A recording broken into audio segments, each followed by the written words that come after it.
അടുത്ത സെക്ഷനിലേക്ക് ഏവർക്കും സ്വാഗതം.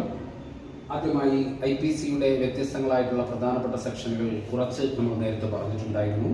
ഇനി ആദ്യം മുതലുള്ള പ്രധാനപ്പെട്ട PSC എക്സാമിനേഷനൊക്കെ ചോദിച്ചിട്ടുള്ളതും ഇനി നമ്മുടെ ക്ലീ എക്സാമിനേഷൻ കൂടി ചേർന്ന രണ്ട് കൂട്ടർക്ക് ഒരേപോലെ ഗുണകരമാകുന്ന പ്രധാനപ്പെട്ട സെക്ഷൻസുകളാണ് നമ്മളിവിടെ പറയുന്നത്. ആദ്യമായി സെക്ഷൻ 3 ആണ്. സെക്ഷൻ 3യും 4ഉം ഏകദേശം ഒരേപോലെയുള്ള കാര്യങ്ങൾക്ക് വേണ്ടിയുള്ള സെക്ഷൻസുകളാണ്. IPC 3 and 4. IPC 3 and 4 എന്തിനെ കുറിച്ച് പറയുന്നു എന്ന് ചോദിച്ചാൽ, ഇന്ത്യക്കുള്ളിൽ നടക്കുന്ന ഒരു ക്രൈം, അതേ ക്രൈം തന്നെ രാജ്യത്തിന് പുറത്ത് നടന്നാൽ അതുമായി ബന്ധപ്പെട്ട് അവരെ ശിക്ഷിക്കുന്നതുമായി, അവരെ ട്രൈ ചെയ്യുന്നതുമായി, അവരെ വിസ്തരിക്കുന്നതിന് വേണ്ടി കോടതി വ്യവഹാരങ്ങൾ നടത്തുന്നതിന്റെ ഭാഗമായി ഇടുന്ന സെക്ഷനാണ് 3യും 4ഉം. അതായത് ഇന്ത്യയിൽ നടക്കുന്ന ഒരു അതേ ക്രൈം തന്നെ ഈ ഇന്ത്യക്കാരനായ വ്യക്തി ഇന്ത്യക്ക് പുറത്തുള്ള സ്ഥലത്ത് വെച്ച് നടത്തുകയാണെങ്കിൽ, അത് ഇന്ത്യയിൽ ട്രൈ ചെയ്യേണ്ടി വരികയാണെങ്കിൽ സെക്ഷൻ 3യും 4ഉമാണ് സാധാരണയായിട്ട് ഉപയോഗിക്കുക. 4 ആകുമ്പോൾ ഒരു രാജ്യമാകണമെന്നില്ല, ഇന്ത്യക്കാരനായിട്ടുള്ള ഒരാളിന്റെ കപ്പലിലാവാം, ബോട്ടിലാവാം, അല്ലെങ്കിൽ അതുകൊണ്ടുള്ള ഏതെങ്കിലും ഒരു ഫ്ലോട്ടിംഗ് ആയിട്ടുള്ള ഏതെങ്കിലും ഒരു പ്ലേസിൽ വെച്ച് നടക്കുന്ന ക്രൈം ആവാം. ഇനി അതല്ലെങ്കിൽ തന്നെ സൈബർ പോലെയുള്ള ഇന്ത്യയിൽ ഇരിക്കുന്ന ഒരു കമ്പ്യൂട്ടറിൽ അല്ലെങ്കിൽ ഒരു മൊബൈൽ ഫോണിൽ നടക്കുന്ന ആ മൊബൈൽ ഫോണിനെ ഉപയോഗിച്ചുകൊണ്ട് അയാൾ മറ്റൊരു സ്ഥലത്തിരുന്നു കൊണ്ട് ഒരു ക്രൈം നടത്തുകയാണെങ്കിൽ, ഒരു ഒഫൻസ് നടത്തുകയാണെങ്കിൽ അത്തരം കേസുകളിൽ ട്രൈ ചെയ്യുന്നതാണ് IPC 3 and 4. The punishment of offense committed beyond but which is law may be tried within India. ഇതാണ് അതിനകത്ത് പറയുന്നത്. ഈ രാജ്യത്തിന് പുറത്തുള്ള ഒരു ക്രൈം രാജ്യത്തിനുള്ളിൽ നടക്കുന്ന അതേ വ്യവഹാര രീതികളിലൂടെ ട്രൈ ചെയ്യുന്നതിനെയാണ് ഈ സെക്ഷൻ 3 ഉപയോഗിക്കുക. The punishment of offense committed beyond the country അല്ലെങ്കിൽ beyond the ടെറിട്ടറിക്ക് പുറത്ത് ഒരു ക്രൈം നടക്കുകയാണ്, അല്ലെങ്കിൽ ഒരു ഒഫൻസ് നടക്കുകയാണ്. The punishment of offense committed beyond പക്ഷേ which by law may be tried within India. ഇന്ത്യക്കുള്ളിൽ നടക്കുന്ന ഒരു ട്രൈ എങ്ങനെയാണോ നടക്കുന്ന ആ രീതികളിലൂടെ, ആ വ്യവഹാര രീതികളിലൂടെയാണ് ഈ സെക്ഷൻ 3 ഉപയോഗിക്കുക. സെക്ഷൻ 3 എന്ന് പറഞ്ഞാൽ the punishment of offense committed beyond the country, beyond the territory. അതോർക്കുക, രാജ്യത്തിന്റെ അതിർത്തിക്ക് പുറത്ത് നടക്കുന്ന ഒരു ക്രൈം ഇന്ത്യക്കാരനായിട്ടുള്ള ഒരു വ്യക്തി നടത്തുകയാണെങ്കിൽ, അത് രാജ്യത്തിനുള്ളിലുള്ള ഒരാളിനെ എഫക്ട് ചെയ്തിട്ടുണ്ടെങ്കിൽ അതുമായി ബന്ധപ്പെട്ട കേസ് നടത്തുന്നത് സെക്ഷൻ 3 ഉപയോഗിച്ച് അയാൾക്കെതിരെ ചാർജ് ചെയ്യുന്നത് സെക്ഷൻ 3 ആണ്. Punishment of offence committed beyond but which by law may be tried within India. അതുപോലെ തന്നെയാണ് 4ഉം. അത് the extension of the code. ഈ പറഞ്ഞിരിക്കുന്ന തൊട്ട് മുകളിൽ പറഞ്ഞിരിക്കുന്ന സെക്ഷൻ 3 കുറച്ചുകൂടെ എക്സ്റ്റെൻഡ് ചെയ്യാണ്. ഒരു ടെറിട്ടറി ആണ്, അല്ലെങ്കിൽ ഒരു ടെറിട്ടറി ആവണമെന്നില്ല. ഈ പറഞ്ഞതുപോലെ ഫ്ലോട്ടിംഗ് ആയിട്ടുള്ള ഒരു സാധനം, അതായത് കടലിലൂടെ വെള്ളത്തിലൂടെ ഒഴുകി നടക്കുന്ന, അതാണ് ബോട്ട്, കപ്പൽ എന്നൊക്കെ പറഞ്ഞത്. അപ്പൊ അത്തരം സ്ഥലത്തിരുന്നു കൊണ്ട് ഇന്ത്യക്കുള്ളിൽ നടക്കുന്ന ഒരാളെ, അല്ലെങ്കിൽ ഇന്ത്യക്കാരനായ ഒരു വ്യക്തിയെ ചീറ്റ് ചെയ്യുക, അല്ലെങ്കിൽ അതുകൊണ്ടുള്ള ഏതെങ്കിലും തരത്തിലുള്ള അയാൾക്ക് നഷ്ടമുണ്ടാക്കുന്ന, മാനസികമോ ശാരീരികമോ സാമ്പത്തികമോ ഒക്കെ ഉണ്ടാക്കുന്ന നഷ്ടത്തിനെ ട്രൈ ചെയ്യാൻ വേണ്ടി ഉപയോഗിക്കുന്ന സെക്ഷൻസ് ആണ് 4. അപ്പോൾ 3യും 4ഉം ഒരുപോലെ തന്നെയുള്ളതാണ്. 3 എന്ന് പറയുന്ന punishment of offence committed beyond but which by law may be tried within India. അടുത്താണെങ്കിൽ extension of the code to extra territorial offence. Extra territorial, ഇപ്പൊ നമുക്ക് വേറെ രാജ്യത്താണെന്ന് ഇത്തരം കേസുകളിൽ പറയാൻ പറ്റില്ല. പ്ലെയിനിൽ നിന്നുകൊണ്ട് ചെയ്യുകയാണെങ്കിൽ, കപ്പലിൽ നിന്നുകൊണ്ട് ചെയ്യുകയാണെങ്കിൽ, അല്ലെങ്കിൽ സൈബർ ഇടത്തിൽ ചെയ്യുകയാണെങ്കിൽ, അതൊക്കെ നമുക്ക് 4ലാണ് ഉപയോഗിക്കുക, സെക്ഷൻ 3 and 4. ഇനി മിക്കവാറും കേസുകളിൽ സമരങ്ങൾ നടക്കുന്ന, അല്ലെങ്കിൽ മറ്റേതെങ്കിലും തരത്തിലുള്ള ഖരാവ് നടക്കുക, അല്ലെങ്കിൽ കൂട്ടം കൂടി വാഹന ഗതാഗതം തടയുക, ഇങ്ങനെയൊക്കെയുള്ള ഏത് തരത്തിലുള്ള പ്രവർത്തികൾക്കും വേണമെങ്കിൽ 34 ചാർജ് ചെയ്യാവുന്നതാണ്. അതായത് act done by the several person furtherance of common intention. ഒരു പൊതു ഉദ്ദേശത്തോടു കൂടി ഒരു കൂട്ടം ആളുകൾ ചേർന്ന് ചെയ്യുന്നതിനെയാണ് അത്തരം ആക്ടുകൾക്ക് ചാർജ് ചെയ്യുന്ന സെക്ഷനാണ് 34. The act done by several person. ഒരു കൂട്ടം ആളുകൾ എന്ത് ചെയ്യുന്നു? ഒരു പ്രവൃത്തി ചെയ്യുന്നു. എല്ലാവരുടെ ഉദ്ദേശം ഒന്ന് തന്നെയാണ്. ഒരൊറ്റ ഉദ്ദേശത്തോടു കൂടി ഒരു കൂട്ടം ആളുകൾ, കോൺസ്പിറസി ഒക്കെ അതിനകത്ത് വരും. അപ്പോൾ ഒരു കൂട്ടം ആളുകൾ ഒരുമിച്ച് നിന്നുകൊണ്ട് ഒരു പ്രത്യേക ഉദ്ദേശത്തോടു കൂടി ചെയ്യുന്ന ക്രൈമിൽ ചേർക്കുന്ന സെക്ഷനാണ് 34. സെക്ഷൻ 34 ഇതിനെ കുറിച്ച് പറയുന്നു, the act done by several person. അത് ഓർക്കുക, ഒരു കൂട്ടം ആളുകൾ. എങ്ങനെ? കോമൺ ഇന്റൻഷൻ, അല്ലെ? പൊതു ഉദ്ദേശത്തോട്. The act done by several person the furtherance of common intention. അടുത്ത 53 53 വളരെ പ്രധാനപ്പെട്ടതാണ്. വിവിധങ്ങളായിട്ടുള്ള പണിഷ്മെന്റുകളെ സംബന്ധിച്ചിട്ടാണ് 53 സെക്ഷൻ പണിഷ്മെന്റ് ആണ്. ഓരോ കേസിന്റെയും പണിഷ്മെന്റ് കൃത്യമായി IPC വിവരിക്കുന്നത് IPC സെക്ഷൻ 53 ആണ്. IPC സെക്ഷൻ 53 പണിഷ്മെന്റിനെ കുറിച്ച് പറയുന്നു. ഇന്ത്യയിൽ പ്രധാനമായും 4 തരത്തിലുള്ള പണിഷ്മെന്റുകളാണ് ഉള്ളത്. ഒന്നാമത്തെ പണിഷ്മെന്റ് എന്ന് പറയുന്നത് ഡെത്ത് പെനാൽറ്റിയാണ്. ഡെത്ത് പെനാൽറ്റി, ക്യാപിറ്റൽ പണിഷ്മെന്റ് എന്ന് പറയുന്നത് തൂക്കിക്കൊലയാണ് ഇന്ത്യയിലെ ക്യാപിറ്റൽ പണിഷ്മെന്റ് അല്ലെങ്കിൽ ഡെത്ത് പണിഷ്മെന്റ്. ഏറ്റവും ഭീകരമായിട്ടുള്ള പ്രവൃത്തികൾ ചെയ്യുന്ന, ഏറ്റവും ക്രൂരമായിട്ടുള്ള ക്രിമിനൽ കേസുകളിൽ പെടുന്ന ആളുകൾക്ക് കൊടുക്കുന്ന അപൂർവമായിട്ടുള്ള ശിക്ഷയാണ് ഡെത്ത് പെനാൽറ്റി. അപ്പൊ ഏറ്റവും പ്രധാനപ്പെട്ട ഡെത്ത് പെനാൽറ്റി. ഇന്ത്യയുടെ ഡെത്ത് പെനാൽറ്റി ക്യാപിറ്റൽ പണിഷ്മെന്റ് ആണ്. ഹാങ്ങിങ് ബൈ ദി റോപ്പ്, അതായത് മരണം വരെ എന്ത് ചെയ്യുന്നു, തൂക്കിലിടുക. അതാണ്. രണ്ടാമത്തത് ഇംപ്രിസൺമെന്റ് ആണ്, ജയിലിൽ അടക്കുക. രണ്ടാമത്തെ ഇംപ്രിസൺമെന്റ്. 2 തരത്തിലുണ്ട്. റിഗറസ് ഇംപ്രിസൺമെന്റും സിമ്പിൾ ഇംപ്രിസൺമെന്റ്. റിഗറസ് എന്ന് പറഞ്ഞാൽ കഠിനമായ ജോലി ചെയ്യിപ്പിക്കുക. ഇപ്പൊ ഇംപ്രിസൺമെന്റ് റിഗറസും ഉണ്ട്, ഇംപ്രിസൺമെന്റ് സിമ്പിളും ഉണ്ട്. അപ്പൊ 2 തരത്തിലുള്ള ഇംപ്രിസൺമെന്റ് ആണ്. Imprisonment rigorous, imprisonment simple. ഇങ്ങനെ 2 തരത്തിലുള്ള ഇംപ്രിസൺമെന്റ് ആണ് ഉള്ളത്. അപ്പോ ഒന്നാമത്തെ ഡെത്ത് പെനാലിറ്റി പണിഷ്മെന്റ്, രണ്ടാമത്തെ imprisonment. Imprisonment is further divided into 2, the rigorous punishment, rigorous imprisonment and simple imprisonment. മൂന്നാമത്തത് forfeiture of the property, ഒരാളുടെ പ്രോപ്പർട്ടി കണ്ടുകെട്ടുക അല്ലെ. ഒരാൾക്ക് കോമ്പൻസേഷൻ കൊടുക്കാൻ അയാൾ വിസമ്മതിക്കുകയാണെങ്കിൽ അയാളുടെ പ്രോപ്പർട്ടി കണ്ടുകെട്ടലാണ് ഇത്. മൂന്നാമത്തെ forfeiture of the property. ഏറ്റവും അവസാനം ഫൈൻ, അതായത് പെറ്റി കേസുകളിൽ, ഈ പ്രത്യേകിച്ച് ട്രാഫിക് നിയമങ്ങളുമായി ബന്ധപ്പെട്ടുള്ള പെറ്റി കേസുകളിൽ ഫൈൻ അടച്ചുകൊണ്ട് ശിക്ഷ വിധിക്കുന്നതാണ്. അങ്ങനെ 4 തരത്തിലുള്ള പണിഷ്മെന്റ് ആണ്. പണിഷ്മെന്റ് ഇന്ത്യൻ പീനൽ കോഡിൽ അല്ലെങ്കിൽ IPC പറയുന്ന സെക്ഷൻ 54 ആണ്. ഇപ്പൊ 4 പ്രധാനപ്പെട്ട സെക്ഷൻസ് എന്ന് പറഞ്ഞു. സെക്ഷൻ 3ഉം 4ഉം ഒരേപോലെയുള്ളതാണ്. രാജ്യത്തിനുള്ളിലുള്ള ഒരാളിനെതിരെ രാജ്യത്തിന് പുറത്തുനിന്നുകൊണ്ട് ഇന്ത്യക്കാരൻ തന്നെ ചെയ്യുന്ന ഒരു ക്രൈം, ആ ക്രൈമിൽ കൈകാര്യം ചെയ്യുന്നത് സെക്ഷൻ 3 or 4 ആണ്.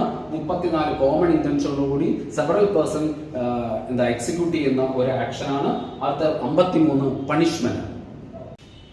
പണിഷ്മെന്റുകളെ കുറിച്ച്, വിവിധ തരം പണിഷ്മെന്റുകളെ കുറിച്ചിട്ടാണ് നമ്മൾ പറഞ്ഞത്. അതിൽ ഏറ്റവും പ്രധാനപ്പെട്ട അല്ലെങ്കിൽ ഏറ്റവും എടുത്തു പറയപ്പെടേണ്ട പണിഷ്മെന്റ് ക്യാപിറ്റൽ പണിഷ്മെന്റ് ആണ്. അപൂർവമായിട്ടാണ് ക്യാപിറ്റൽ പണിഷ്മെന്റിനെ കുറിച്ച് നമ്മൾ പറയുന്നത്. സുപ്രീം കോടതി 2 പ്രധാനപ്പെട്ട കേസുകളിൽ ഈ ക്യാപിറ്റൽ പണിഷ്മെന്റ് നടത്തുന്നതിനെ സംബന്ധിച്ച് പറയുകയുണ്ടായി. അപ്പൊ ഇന്ത്യയിൽ ഏറ്റവും അപൂർവ കേസുകളിൽ മാത്രമാണ് ക്യാപിറ്റൽ പണിഷ്മെന്റ് കൊടുക്കുക. ക്യാപിറ്റൽ പണിഷ്മെന്റ് ഇന്ത്യയിൽ ഹാങ്ങിങ് ടിൽ ഡെത്ത് ആണ്. മരണം വരെ തൂക്കിലിടുക. അതാണ് ക്യാപിറ്റൽ പണിഷ്മെന്റ് ഇന്ത്യയിൽ ചെയ്യുന്നത്. ആദ്യത്തെ ക്യാപിറ്റൽ പണിഷ്മെന്റുമായി ബന്ധപ്പെട്ട് സുപ്രീം കോടതിയുടെ കോട്ടായി രേഖപ്പെടുത്തിയിട്ടുള്ളത് Bachan Singh versus state of Punjab ആണ്. Bachan Singh versus state of പഞ്ചാബിൽ ഓണറബിൾ സുപ്രീം കോടതി says that the rarest of rare case, ഏറ്റവും റയർ ആയിട്ടുള്ള കേസുകളിൽ മാത്രം court may award capital punishment. അപ്പോ സുപ്രീം കോടതി പറഞ്ഞത് എന്താണ്? ദ ഓണറബിൾ സുപ്രീം കോടതി says that the rarest of rare case in the court may be awarded in the capital punishment. ആദ്യം ഏത് കേസുമായി ബന്ധപ്പെട്ടാണ്? Rarest of rare case the court may be awarded capital punishment എന്ന് പറഞ്ഞ കേസ് ഏതാണ്? Bachan Singh versus state of Punjab ആണ്.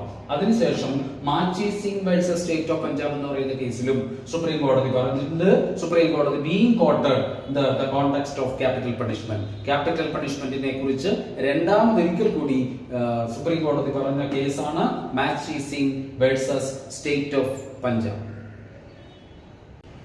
Capital punishment ഏതൊക്കെയാണ്? ക്യാപിറ്റൽ പണിഷ്മെന്റ് കിട്ടാൻ ഇടയാക്കുന്ന സെക്ഷൻസ് ഏതൊക്കെ സെക്ഷൻ ഇട്ടാലാണ് ഒരാൾക്ക് ക്യാപിറ്റൽ പണിഷ്മെന്റ് കോടതി കൊടുക്കുക? അതായത് ഈ സെക്ഷൻ ഇട്ട് കഴിഞ്ഞാലൊക്കെ അത് തെളിയിക്കപ്പെട്ടാൽ അയാൾക്കെതിരെ ക്യാപിറ്റൽ പണിഷ്മെന്റ് തൂക്കിക്കൊല്ലാൻ വിധിക്കാം. അതിൽ ഏറ്റവും പ്രധാനപ്പെട്ട സെക്ഷൻസ് ആണ് പറയുന്നത് 121 IPC സെക്ഷൻ 121 വേജിംഗ് വാർ അഗൈൻസ്റ്റ് ഗവൺമെന്റിനെതിരെ യുദ്ധം ചെയ്യുക, ആഭ്യന്തര ലഹളകൾക്ക് നേതൃത്വം കൊടുക്കുക, ഗവൺമെന്റിനെ അട്ടിമറിക്കാനുള്ള പ്രവർത്തനം ചെയ്യുക. അതൊക്കെയാണ് വേജിംഗ് വാർ അഗൈൻസ്റ്റ് ഗവൺമെന്റ്. സെക്ഷൻ 121 ആണ്. 121ാമത്തെ IPC സെക്ഷൻ ആണ്. അത് ക്യാപിറ്റൽ പണിഷ്മെന്റ് കിട്ടാവുന്ന ശിക്ഷയാണ്. അടുത്ത 132 അബറ്റിംഗ്, എന്തോന്ന്? Mutiny or attempting seduce or A soldier. ഒരു സോൾജിയർ ഈ പറഞ്ഞ പോലെ ഗവൺമെന്റിനെതിരെ അല്ലെങ്കിൽ പട്ടാളത്തിനകത്ത് തന്നെ കലഹങ്ങൾ ഉണ്ടാക്കുക. ഏതെങ്കിലും ഒരു പട്ടാളക്കാരൻ, അത് നാവികസേനയായാലും കരസേനയായാലും വ്യോമസേനയാണെങ്കിൽ അതിലെ സോൾജിയേഴ്സ് ഇങ്ങനെ അബറ്റിംഗ്, എന്തോന്ന്? മ്യൂട്ടണി അല്ലെങ്കിൽ അറ്റംപ്റ്റിംഗ് സെഡ്യൂസ്, അതാണ് ഒരു സോൾജിയർ അങ്ങനെ ചെയ്യുകയാണെങ്കിൽ, ഒരു പട്ടാളക്കാരൻ ഗവൺമെന്റിനെതിരെ അല്ലെങ്കിൽ ആ പട്ടാള സംവിധാനത്തിനെതിരെ നടത്തുന്ന ലഹള അങ്ങനെ നടത്തുകയാണെങ്കിൽ അത് 132ാമത്തെ സെക്ഷനാണ്. അടുത്ത 194 ഫാൾസ് എവിഡൻസ് ഉണ്ടാക്കലാണ്. ഒരു ഫാൾസ് എവിഡൻസ് ഉണ്ടാക്കി ഒരാളെ തൂക്കിക്കൊല്ലാൻ കാരണമായെങ്കിൽ അത് 194ാമത്തെ സെക്ഷനാണ്. അപ്പൊ IPC section 21 war against government, waging war against government. 132 എന്താണ്? Mutiny or attempting to seduce ആര്? സോൾജിയർ. അടുത്ത 194 എന്താ? ഫാൾസ് എവിഡൻസ് ഫാബ്രിക്കേറ്റ് ചെയ്യുക. ഇങ്ങനെ ഫാൾസ് എവിഡൻസ് ഫാബ്രിക്കേറ്റ് ചെയ്തുകൊണ്ട് ആ ആളിനെ, ഏതെങ്കിലും ഒരു ആളിനെ തൂക്കിക്കൊല്ലാൻ ഇടയാക്കുന്നെങ്കിൽ അല്ലെങ്കിൽ അങ്ങനെ വിധിക്കാൻ ഇടയാകുമെങ്കിൽ ആ ഫാൾസ് എവിഡൻസ് ക്രിയേറ്റ് ചെയ്ത ആളിനെതിരെ ചുമത്തുന്ന സെക്ഷനാണ് 194. അടുത്ത 195 ആണ്. അതും ഫാൾസ് എവിഡൻസ് ക്രിയേറ്റ് ചെയ്യുന്നു. അത് ഇംപ്രിസൺമെന്റിനോ അല്ലെങ്കിൽ ലൈഫ് കൺവിക്റ്റ് ആകാൻ വേണ്ടി അല്ലെങ്കിൽ ജീവപര്യന്ത തടവിനോ സാധാരണ തടവിനോ വിധിക്കുന്ന തരത്തിൽ ആവശ്യമായ രേഖകൾ ഫാബ്രിക്കേറ്റ് ചെയ്ത് കൃത്രിമമായി ഉണ്ടാക്കി അങ്ങനെ ചുമത്തുകയാണ് 195. കുറച്ചുകൂടെ റിഗറസ് ആണ് 194. ഇവിടെ അയാൾ തൂക്കിക്കൊല്ലാൻ വിധിക്കപ്പെടുകയാണ്. ആ വിധിക്കപ്പെടാൻ ഇടയായത് ഒരു ഫാൾസ് എവിഡൻസ് ആണ്. ആ ഫാൾസ് എവിഡൻസ് ക്രിയേറ്റ് ചെയ്തതിനെയാണ് 194 സെക്ഷൻ സൂചിപ്പിക്കുന്നത്. 195 ഫാൾസ് എവിഡൻസ് ആണ് ക്രിയേറ്റ് ചെയ്യുന്നത്. പക്ഷെ മറ്റേതിന്റെ അത്രയല്ല, ഇംപ്രിസൺമെന്റ് ആണ് അല്ലെ? ഒരാൾ ഇംപ്രിസൺ ചെയ്യുക, ലൈഫ് കൺവിക്റ്റോ ആക്കുകയാണെങ്കിൽ അല്ലെങ്കിൽ ലൈഫ് ഇംപ്രിസൺമെന്റിന് വേണ്ടി വിധിക്കുകയാണെങ്കിൽ ആ വിധിക്ക് കാരണമായ എവിഡൻസുകൾ ഉണ്ടാക്കി ഫാബ്രിക്കേറ്റ് ചെയ്ത ആളിനെതിരെ ചുമത്തുന്ന 192. 302 നമുക്ക് സുപരിചിതമാണ്. 302 IPC മർഡർ ആണ്. മർഡറിന് ചുമത്തുന്ന സെക്ഷനാണ് 302 IPC. 305 വളരെ പ്രധാനപ്പെട്ടതാണ്. കുട്ടികളെ ഇൻസൈൻ ആയിട്ടുള്ള ആളിനെ, കുട്ടികളെയോ അല്ലെങ്കിൽ ബുദ്ധി സ്ഥിരതയില്ലാത്ത, ബുദ്ധി മെച്ചപ്പെടാത്ത ഒരാളിന്, അങ്ങനെയുള്ള ആളിനെ സൂയിസൈഡ് ചെയ്യാൻ പ്രേരിപ്പിക്കുക. ഒരു കുട്ടിയെ അല്ലെങ്കിൽ ഇൻസൈൻ ആയിട്ടുള്ള ഒരാളിനെ എന്ത് ചെയ്യുക? സൂയിസൈഡ് ചെയ്യാൻ അബറ്റ് ചെയ്യുക അല്ലെങ്കിൽ അതിനാവശ്യമായ സാഹചര്യങ്ങൾ ഒരുക്കി കൊടുക്കുക. അങ്ങനെ abetment of suicide insane or child 105-ാമത്തെയാണ്. 107 subsection 2 attempt to the murder of life convict. ഒരാളെ ശിക്ഷിച്ചു, ഒരാൾ ഒരു കുറ്റം ചെയ്തു, അയാൾ ജയിലിലാണ്, അയാൾ ലൈഫ് കൺവിക്റ്റ് അനുഭവിച്ചുകൊണ്ടിരിക്കുകയാണ്. അങ്ങനെ അനുഭവിച്ചുകൊണ്ടിരിക്കുമ്പോൾ തന്നെ അയാൾ ഒരു കൊലപാതകത്തിന് ശ്രമിച്ചാൽ അറ്റംപ്റ്റ് ടു മർഡർ, അങ്ങനെയാണെങ്കിൽ അങ്ങനെ ഒരു ശിക്ഷ അനുഭവിച്ച് ജയിലിൽ കഴിയുന്ന ആള് മറ്റൊരു കൊലപാതകത്തിൽ ഏർപ്പെട്ടാൽ 307 സബ്സെക്ഷൻ 2 ആണ് അതിന് ചുമത്തുന്നത്. ഇനി 364 സബ്സെക്ഷൻ A, അത് കിഡ്നാപ്പിംഗ് ഫോർ ദി എന്താണ്? റാൻസം. ഏതെങ്കിലും ഒരു തുകയ്ക്ക് വേണ്ടി ഒരു വലിയ സംഖ്യ ആവശ്യപ്പെട്ടുകൊണ്ട് ഒരാളെ തട്ടിക്കൊണ്ടുപോവുകയാണെങ്കിൽ അതിന് ചുമത്തുന്ന സെക്ഷനാണ് 364. പ്രധാനപ്പെട്ട സെക്ഷൻസ് എല്ലാം നമ്മൾ പറഞ്ഞു. 121, 132, 194, 195, 302, 305, 307 സബ്സെക്ഷൻ 2, 364 സബ്സെക്ഷൻ A. അടുത്ത സെക്ഷൻ 376A ആണ്. 376A rape and injury cos death. ഒരാളെ റേപ്പ് ചെയ്യുമ്പോൾ അതിൽ മൂലം ഉണ്ടാകുന്ന ഇഞ്ചുറി കാരണം ഒരാൾ മരണപ്പെടുകയോ വെജിറ്റേറ്റീവ് ആയിട്ടുള്ള സ്റ്റേറ്റ്, കോമ സ്റ്റേജിലാവുകയോ ചെയ്താൽ അയാൾക്കെതിരെ ചുമത്തുന്ന സെക്ഷനാണ് 376A rape and injury cos death. Rape and injury cos death or vegetative stage 376A IPC. അടുത്ത 376AB ഉണ്ട് സബ്സെക്ഷൻ 376AB. അതെന്താ? Rape for the child below. 12 വയസ്സിന് താഴെയുള്ള കുട്ടിയെ റേപ്പ് ചെയ്യുകയാണെങ്കിൽ അത് ചുമത്തുന്ന section 376 IPC 376A 376AB subsection ആണ്. അടുത്ത 376DB സബ്സെക്ഷൻ. DB എന്താണ്? Gang rape. അതും ബിലോ 12 ഇയേഴ്സ് ആണ്. 12 വയസ്സിന് താഴെയുള്ള കുട്ടിയെ ഒരു കൂട്ടം ആളുകൾ ചേർന്ന് റേപ്പ് ചെയ്യുമ്പോൾ ചുമത്തുന്ന സെക്ഷൻ 376DB. ഇനി 376 തന്നെ E എന്ന് പറയുന്ന ഒരു സബ്സെക്ഷൻ കൂടിയുണ്ട്. എന്താണ് അത്? certain repeat offense in the context of rape. Rape നടന്നുകൊണ്ടിരിക്കുമ്പോൾ റിപ്പീറ്റ് ഒഫൻസുകൾ ചെയ്യുക. അങ്ങനെ repeated offence in the context of rape. In the context of rape there is repeated offence. അത് 376E ആണ് ഇത് ആ സെക്ഷൻ ചുമത്തുക. അപ്പോ ഒരു തവണ ഒന്നിൽ കൂടുതൽ തവണ ഒരേ രീതിയിൽ ക്രൂരമായി ഇഞ്ചുറി ഉണ്ടാക്കുകയും റേപ്പ് ചെയ്യുകയും ചെയ്യുക ഒന്നിലധികം തവണ. അപ്പൊ അതാണ് certain repeat offence in the context of rape 376E ആണ്. ഏറ്റവും അവസാനമായി 396 അത് ഡെക്കോയിറ്റി വിത്ത് ദ മർഡർ എന്നത് group of the 5 or more members, 5 or അതിലധികമോ ആളുകൾ ഒരുമിച്ച് ചേർന്ന് എന്ത് ചെയ്യുക, കൊള്ളയടിക്കുകയും അക്കൂട്ടത്തിൽ മർഡർ ഉണ്ടാക്കുകയും ചെയ്തു. അതിൽ ഒരാളാണ് മർഡറിന് കാരണമായതെങ്കിലും എല്ലാവരെയും എന്ത് ചെയ്യാം, ആ കൂട്ടത്തിൽ ഉണ്ടായിരുന്ന ആ ഗ്യാങ് റേപ്പിൽ അല്ലെങ്കിൽ ആ ഗ്യാങ് ഡെക്കോയിറ്റിയിലും എന്താ ഡെക്കോയിറ്റി സാധാരണ പറയുന്നത് കൊള്ളിവയ്പ് എന്നൊക്കെ പറയും. അങ്ങനെയുള്ള ആ പ്രവൃത്തിയിൽ ഏർപ്പെട്ട എല്ലാവരും സെക്ഷൻ 34 മുമ്പേ സൂചിപ്പിച്ചിരുന്നു.